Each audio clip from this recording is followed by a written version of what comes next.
Talofa lava, my name is Ezra Phoenix. I am from Porirua and I'm Samoan. My dad is from Awhenga and my mum is from Mulifanua. I'll be taking you to a few of my favourite local spots here in Porirua, and then I will also be taking you behind the scenes where I will be recording in the studio my new song, FOMO. Keep it fresh. Untangle your brain and let it stay for a while. Give me clout, give me rain. I'm a difficult style. I know you have no intention. I know you have no deal. That's why I'm falling a fit over the way that you feel. I feel. So we are now in Aotea Lagoon in Porirua.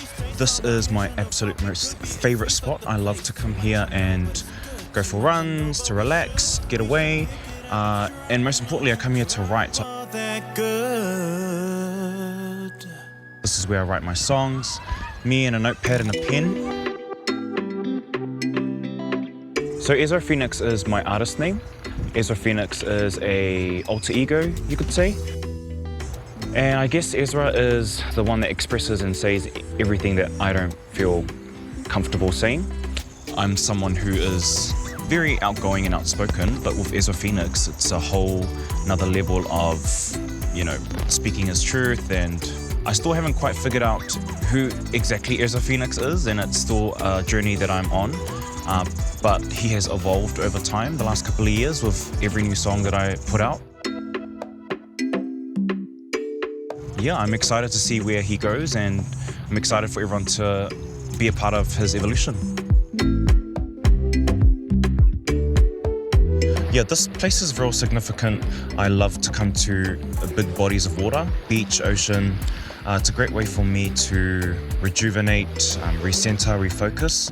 The ocean is like a white noise as well. I want to be New Zealand's first successful gay Samoan pop artist. That's my goal, ultimately.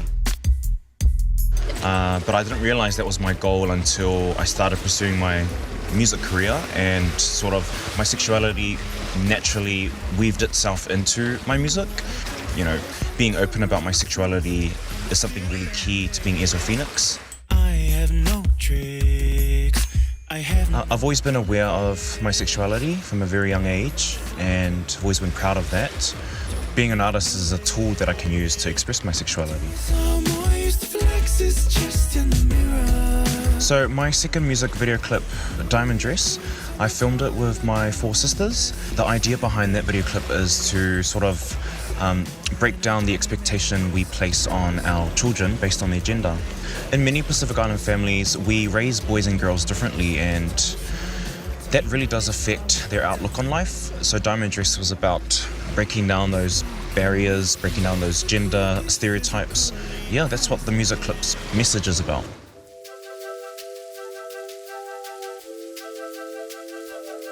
We are here at the Tiny Triumph Recording Studios with producer Toby Lloyd, and today we're actually working on one of my new upcoming tracks, FOMO, so we're just going to go straight into it. I should let go.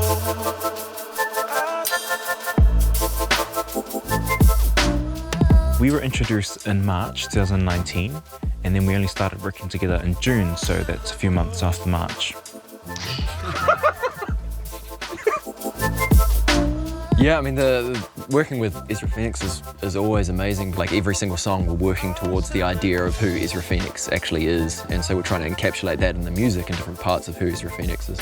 What I'm enjoying the most is just the natural chemistry we have because we understand Ezra more. I'm a lot more confident and more courageous with how I deliver a line because I understand Ezra more. Should we have a listen to the track? Yep. Let's do it. Boy, I miss you, pick apart the mind. Pick me up and try. Let's take our time. I wrote the song FOMO a couple of months ago, and it's about being FOMO, fear of missing out. So it is about missing your significant other, but also it's important that I sing this song as well because I'm a Samoan man singing it to a man. So that's sort of my approach to it as well, is to normalize, this type of relationship, especially in Pacific Island communities. Identity is the first sort of obvious reason why I incorporate Samoan language. Also, it is to do with, again, bringing it back to sexuality in the Pacific. You know, there's a lot of issues around that. But also, you know, pop in Samoan language, it's a pretty cool idea, like having this pop R&B music. Yeah, and just proud of my culture. Like I'm pretty happy that I get to put this into my songs. Stitching stories